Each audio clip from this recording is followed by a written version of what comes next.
Assalamualaikum warahmatullahi wabarakatuh.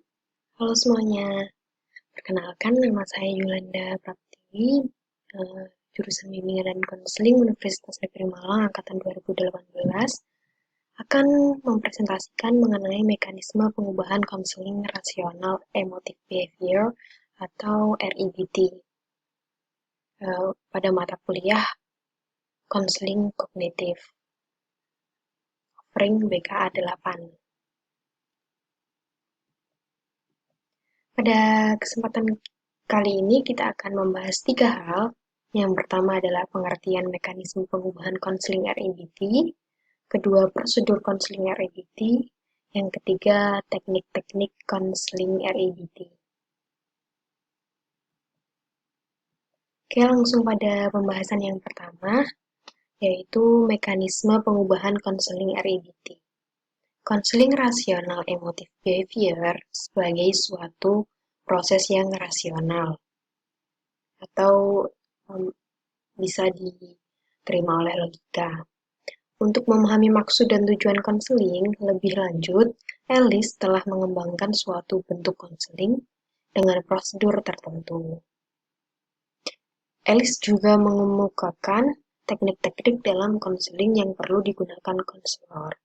Jadi mekanisme di sini nanti berisi tentang tahap-tahap dan teknik-teknik sampai tujuan yang telah ditentukan.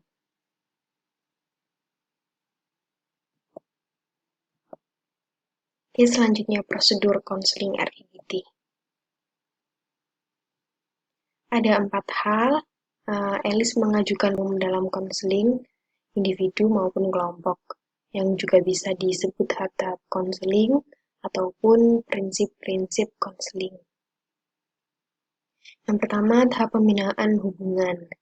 Dalam tahap ini ada 3 sesi. Yang pertama,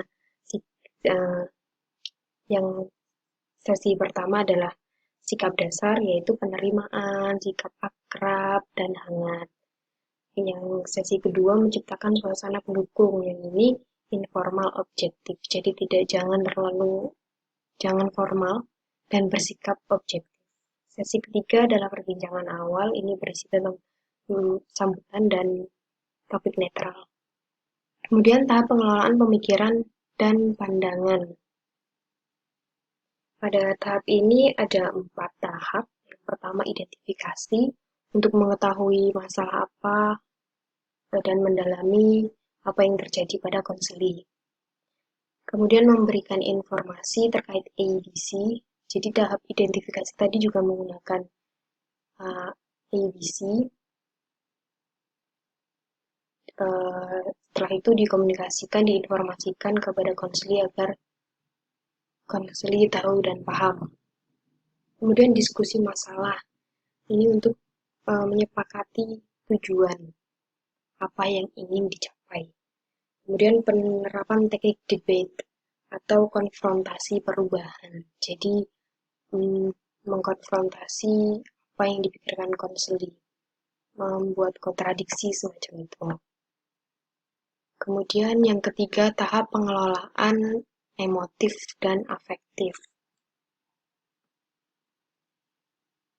Ini untuk terkait dengan masalah emotif dan afektif, ya ada 3 tahap. Yang pertama, melakukan kesepakatan penuh mengenai perubahan kecil apa yang akan dilakukan. Yang kedua, memelihara suasana konseling.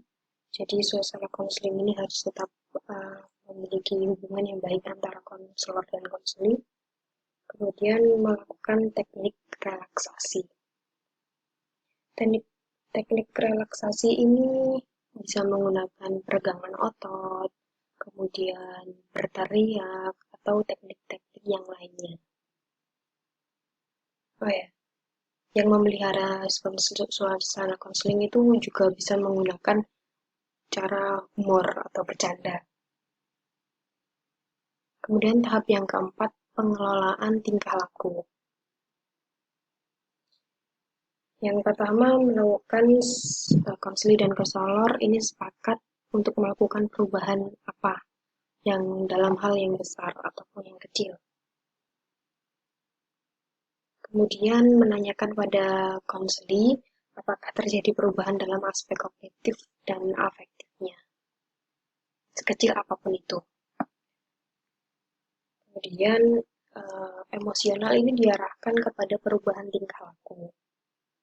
Jadi ini bisa dilakukan dengan memberikan nasihat kepada konseli tentang perilaku yang tepat dan benar, kemudian memberikan contoh kepada konseli, kemudian melakukan latihan bersikap asertif, lalu menyusun kalimat yang rasional. Jadi kalimat ini sangat penting untuk membentuk pikiran konseli yang optimis, menggunakan kata-kata yang positif.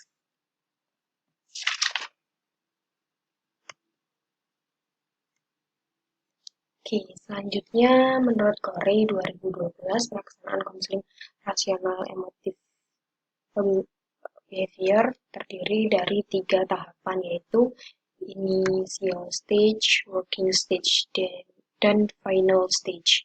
Siklus terapi didasarkan atas formulasi Dobson 2013 dan Ellis 2008. Peneliti mengintegrasikan siklus tersebut dalam tahapan konseling emotif behavior, yaitu yang pertama, initial stage. Pada tahap ini, konselor melakukan asesmen untuk mengetahui mengidentifikasi masalah apa yang dialami konseli sebenarnya. Nah, kemudian menentukan tujuan apa yang ingin dicapai dan melakukan kesepakatan. Nah, kemudian pada working stage, ini adalah tahap inti. Proses konseling itu dilakukan. Kemudian final stage ini semacam tahap penutup. Jadi, konseli sudah mulai menyadari pikiran-pikirannya yang kurang tepat, kemudian melakukan tindakan yang didampingi oleh konselor. Selanjutnya, teknik-teknik konseling REBT. Ada 4.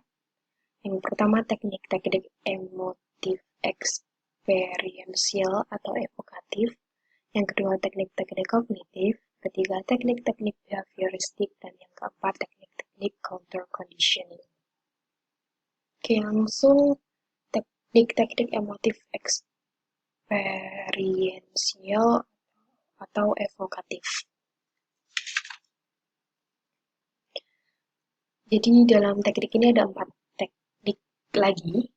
Yang pertama, teknik assertive training.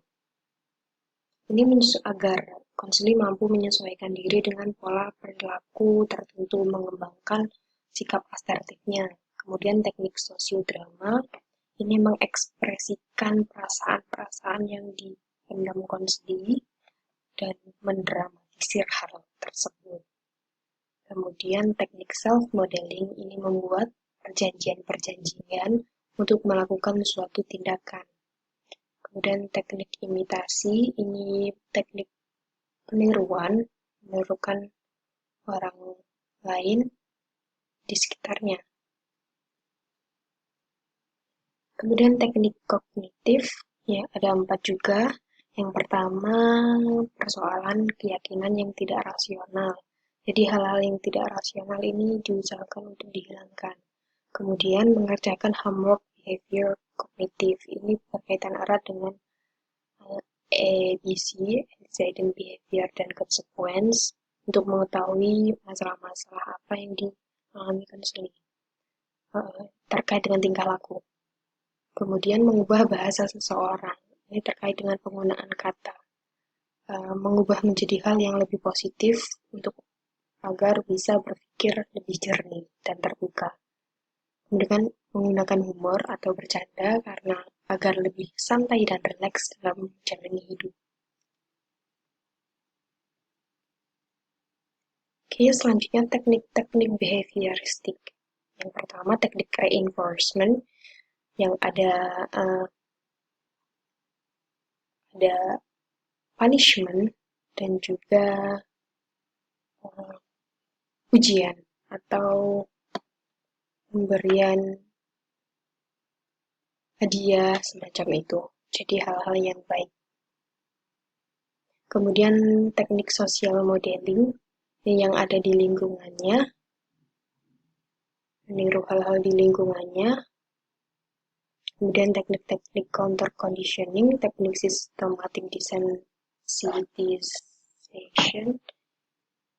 Ini adalah menciptakan kondisi yang sebagai penyebab. Jadi jika ada konselor yang takut gelap, maka pada malam hari dia diminta untuk jalan di tambah rawa dan menciptakan kondisi yang mendukung. Jadi pada saat dia berjalan diciptakan kondisi tidak ada apa-apa. Kemudian teknik relaksasi ini bisa peregangan otot, berteriak, mengeningkan cipta dan lain-lain. Kemudian teknik self control, bagaimana dia mampu mengontrol dirinya, mengendalikan dirinya.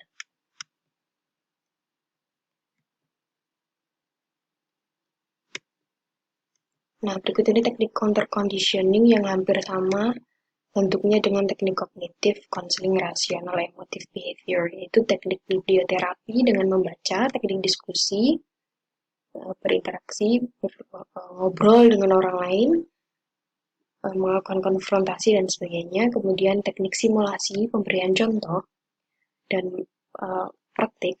Kemudian gaming dengan permainan. Kemudian paradoxial intention, ini membesar-besarkan masalah, jadi cukup unik. Oke, thank you, terima kasih. Demikian presentasi dari saya. Jika ada salah, mohon maaf. Terima kasih. Wassalamualaikum warahmatullahi wabarakatuh. Sampai jumpa.